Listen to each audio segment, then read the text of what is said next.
The Glitch Attraction's fourth escape room is called Funtimes, and it's themed after Five Nights at Freddy's sister location. However, it's the opposite of a fun time. Within it, we must deal with Funtime Foxy, Funtime Freddy / Bonbon, Ballora, and all the while rebuilding Circus Baby. In this video, we're going to take a look behind the scenes to show you how this area works from a point of view you'll never see.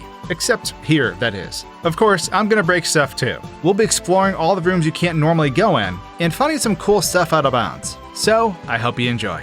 So I'm going to do a very quick recap so we're all on the same page here. Upon entering this room, your goal is to rebuild Circus Baby. You need to find the CPU hidden in the room and plug it into the monitor. You must then have parts sent over so you can slowly put Baby back together and then sync those parts up with the torso. However, there are 3 threats you must manage. Ballora is quite the dancing queen, and she'll make your way into the room unless you turn on the Tesla coils and zap her to oblivion. You'll need to toggle the lights on Funtime Foxy to make sure they aren't having a seizure, and if they are, you'll solve that problem with huge amounts of electricity. The last obstacle is Funtime Freddy and Bonbon, and Freddy will slowly wander towards the door. Enabling Bonbon will have them talk and hopefully convince Freddy to go back to the platform and not kill you. As you solve puzzles and tasks on the computer, you eventually rebuild Baby and can exit the room into an elevator.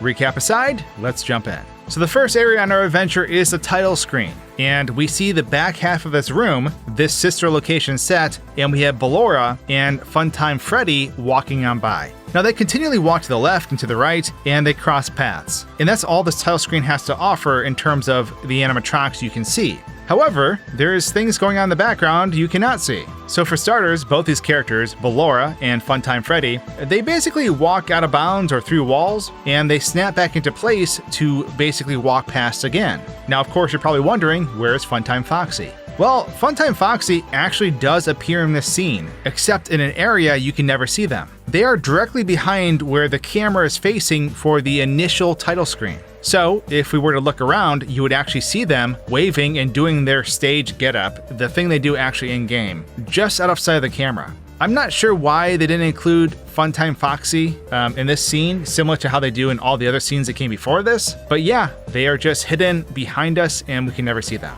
And this room itself is actually a stripped down version of what we see in the actual game, and a lot of it is barren, because it doesn't need anything else. So now we're going to head into the actual game. And the first thing I wanted to do, of course, was fry myself with electricity. And I was a bit surprised you actually get an achievement for this. If you enable the coils and you walk into them, you get an achievement for having 2 brain cells. So you die, but you also win. So if we take a step back from this room and head out of bounds and look around, immediately you'll see that the electricity that's used all throughout this escape room is actually stored beneath the floor. You have your 2 Tesla coils that are constantly going off down here, and you have this bright ball of energy. And this bright ball of energy is actually the electricity that is fired out of the shock gun inside Funtime Foxy's room. Now, down here there's also this weird mechanical hinge, and honestly at first glance it made me think of the scooper from Sister Location. Now, I don't think that is what it is supposed to be, but perhaps some of you watching may know what this is, so please drop a comment down below if you can identify it.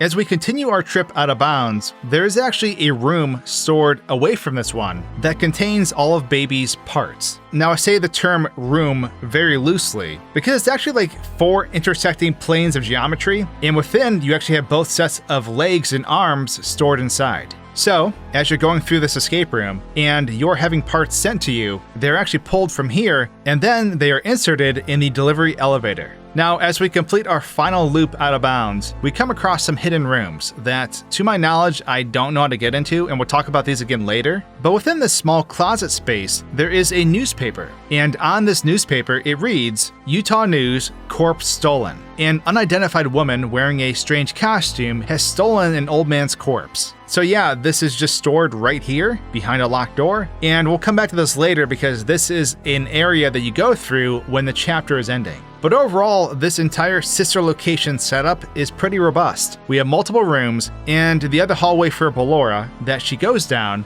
does have a dead end. It does not go anywhere, unlike the one that eventually leads us to the elevator. But now it's time to break into the rooms of the Funtime animatronics. So normally in this setup, you have these 2 rooms, and both Funtime Foxy or Freddy can run out of these rooms and kill you if you wait too long. Now, Foxy's room is really neat inside and it's decorated with all sorts of party stuff. And Freddy's is full of all sorts of wires and other mechanical things. But while taking a free cam into these rooms is cool, I actually want to go inside of them as the player. So we do some construction and we remove Freddy's door. And this is what it looks like as we walk around this interior. Now, Freddy is currently removed from the game currently, but I'm going to add him back in just a second. And when we do finally add Freddy back to the map, well, he's always designed to look at us. So as we move around, he will actually watch us very carefully. So Freddy actually cannot kill us. We can walk right up to him, and we can actually walk right through him, which means we can get a first-person view of the stomach hatch, which is within this model.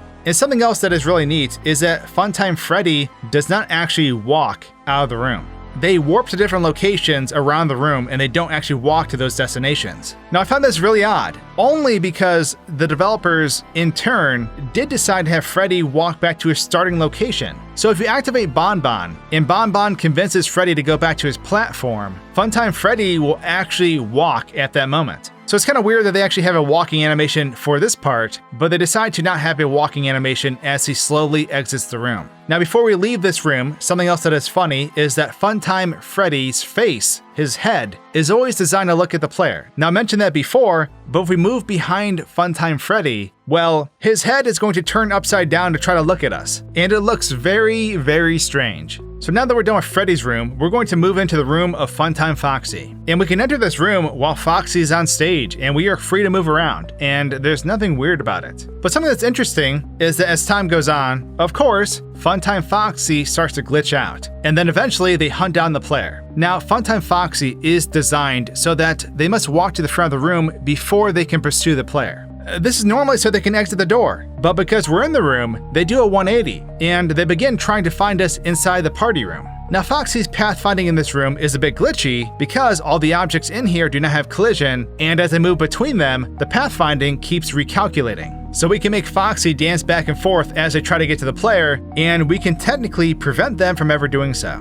Now, of course, while we're in here, I want to shock Funtime Foxy. So I wanted to see what would happen if we moved Funtime Foxy off the stage, just off to the left a little bit. Would the shotgun actually aim at them? And it turns out it will. It will fire right at Funtime Foxy no matter where they're at in the room. And this is what that shock animation looks like up close. Normally, you're looking through a window and you're really far away, but here's what it looks like up close. So what's interesting is that even though Foxy got shocked to the left, when their animation finishes, they actually warp back to the stage and they take that center position once again. Now, it is usually my goal to try to mess with all the animatronics in the area, at least in some way. Now, I consider Baby one of those animatronics. Even though they don't hunt you down in this scenario, I wanted to see what would happen if I moved the parts over here so I could grab them without having to order them. But no matter what I did, the parts would just disappear anytime I tried to move them. So yeah, that was a bust, unfortunately. But we still have Ballora, and oh boy, do I have some plans for you.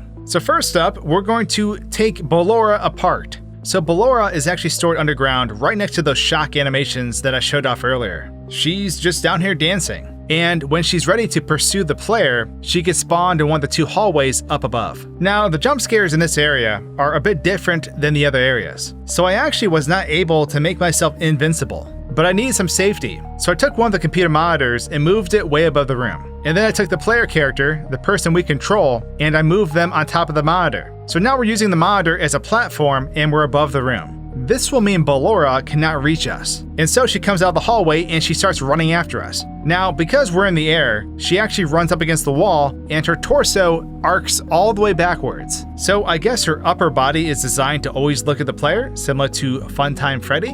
But as she's frozen like this, we can begin our operation. So I start by removing some of the outside paneling, and this allows us to see parts of her endoskeleton within. But as we remove more things, parts of her go missing, like her arms just straight up vanish. But as we completely remove most of her casing, her endoskeleton truly begins to shine. And by shine, I mean it's truly terrifying, and it looks like a wire alien. So we're gonna put her back together now, and then we're gonna try something else. Now, when Ballora gets shocked, she actually falls to the floor and she scampers away. And I really want to get a better look at this. So to start this off, I tried moving her out of the hallway while she's actually dancing. And she'll just sort of freeze in place and she'll sit there dancing. And of course, if we touch her at this point, we will die. But trying to catch her in the act of getting electrocuted from a different camera angle is actually very difficult because she takes forever to spawn and go through her cycle. I honestly spent like an hour just trying to get the shot, but eventually I got it and I picked the right hallway and she gets shocked, and then we can see from an aerial view her scamper through the hallway back to the door on the other side. And when she gets beyond that door, which she just straight up went through, she unloads and then she appears beneath the map.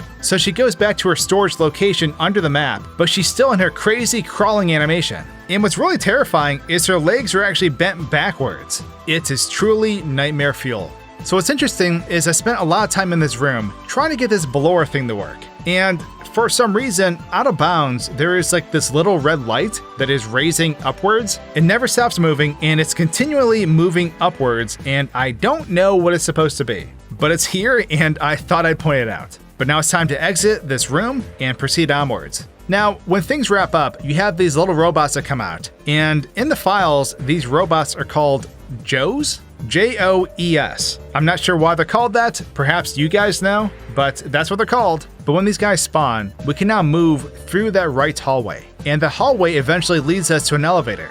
However, we are now in that area with the locked doors. So there's two doors in front of us and we can grab the handles, but they do not open. So we just straight up get rid of the doors and delete them from existence. And as you can see, on our left, we have the little closet that has the newspaper. And on our right, well, that door didn't lead anywhere. It's a solid wall. Now I know there are supposed to be hidden buttons throughout the game, but I'm not actually sure how you get inside these doors. Or even if you can. Is this a leftover asset that's no longer accessible? It's hard to tell. But of course, if you know, drop a comment. So, as we move through this hallway, the elevator room loads in, and the previous area with Baby actually unloads. So now that entire sister location area is basically barren. There's nothing inside of it, and all the objects are gone. It's actually pretty spooky this way. So, as a player, we enter this elevator, and it starts going downwards, and then the mini-renas cut the cables, and then the elevator starts crashing, and that's what takes us to the next section. Now, this elevator area has tons of duplicate walkways underneath each other that all mimic the one we came in on.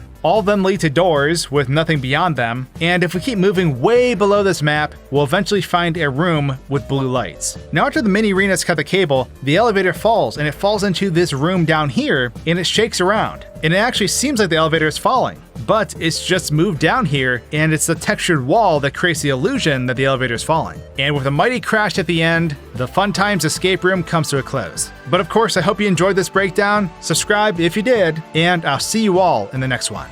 Cheers!